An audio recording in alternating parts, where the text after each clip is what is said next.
Eto, pag-usapan natin, bigyan natin ng komentaryo, si Saldico, nagparamdam na. Ako tatanungin nyo, bumaligtad na. Kaya, kayo, ano sa tingin ninyo? Nagapang na to si Saldico? Naabot na ng kapangyarihan ng gobyerno? Naabot muli ng kapangyarihan ng pera? Ano sa tingin nyo? Nalagay nyo sa comment section. Kita naman ninyo sa Saktong 2 buwan na ngayong araw, mula nang i-anunsyo ni Pangulong Bongbong Marcos na may inilabas ng warrant of arrest laban kay dating Congressman Zaldico, kaugnay sa manumalyang proyekto sa Oriental Mindoro.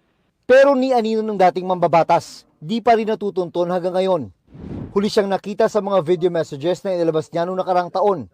Ito, okay? Paalala ko lang sa inyo. Ang huling, di ba sunod-sunod itong mga videos, pinapakalat o nilabas na pasabog nitong si Saldico. Di ba sunod-sunod yan. Tapos, nagsalita si Presidente na sabi niya, bina-blackmail daw siya ni Saldico na wag kanselahin yung passport niya, titigil siya. Ang sabi ng Presidente nyo, hindi siya pumayag doon sa kondisyon, sa blackmail ni Saldico. Na ako naman, personally, hindi ako naniniwala. Iba blackmail mo, Presidente. Pero after noon, yun na ang huling video ni Saldico. Naglaho na siya. So maraming haka-haka. Ano to? Naabot na ng gobyerno, patay na, nagkasakit, kinulong, hawak na ni Tambaluslos. Kasi, di ba yun naman sinasabi niya? Ayaw siyang pauwiin, wag na daw siyang umuwi, dyan na lang siya at bahala na sila. Kaya lang siya nagsalita dahil napansin niya nung hindi siya pinauwi, ginawa siyang fall guy. Na ngayon naman ay ginagawa siyang fall guy din. Pero simula nun, wala na.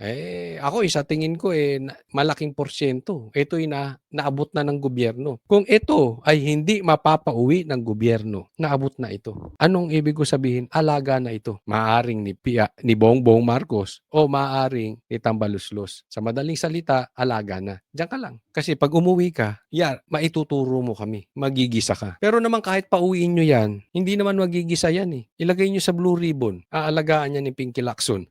Pero ngayon, sabi ni Interior Secretary John Vic Rimulya, nagpaparamdam na raw ito. Meron na siyang feelers na through sa mga ibang pare na kilala niya.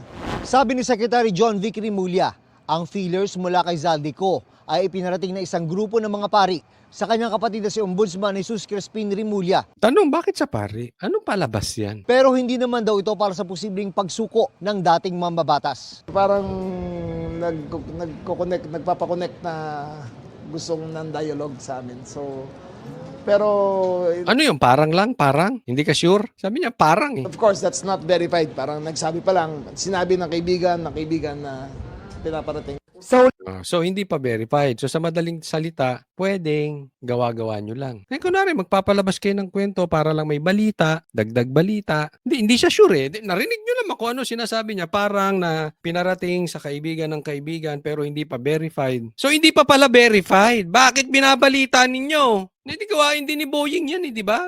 Yan ang gawain niya kay Bantag. Mahuhuli na daw, malapit na mahuli na, tuntun na. Hanggang ngayon, laya pa rin si Bantag. Ganyan din ang ginawa kay Tebes, mauuwi na, ilang beses na udlot. Diba? Hanggang sa kaduluduluhan na lang. Ano ibig sabihin? Mahilig sila. May Mr. Announcement. Pero wala namang nangyayari talaga. Or bago mangyari, katulad nung kay Tebes, ang tagal. O yan, announce kayo ng announce. Pati yung kay Bato, in-announce nyo may warrant na. Hindi ko alam kung nananakot itong mga to, gumagawa lang ng kwento. Nagaya niya rin yung, hindi ko alam, sino ba matanda sa kanila ni Boying? Nagaya niya rin eh. Nag-a-announce din, pero parang. Nag-a-announce sa media ng parang. Nag-a-announce sa media ng hindi pa verified. Parating. Sa huling monitoring, nasa Portugal daw nagtatago ang dating mambabatas. Why? Nasa Portugal daw, Bongbong Marcos. Puntahan mo doon. Oh, bakit? Nasa Portugal daw. Maraming ano doon. Puntahan mo para mahuli mo. Bongbong, ikaw na mismo. Na itinuturing na isa sa mga pangunahing personalidad sa mga manumalyang flood control project. May hawak daw itong Portuguese passport kaya hindi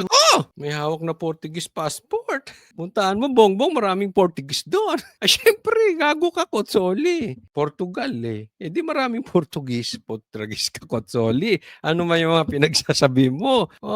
Bongbong! Hindi, nandun pala sa Portugal eh. Pahuli mo sa Portuguese. maipatipos sa kabila ng warrant of arrest. Wala ring extradition treaty sa pagitan ng Pilipinas at Portugal. Criminal mind talaga.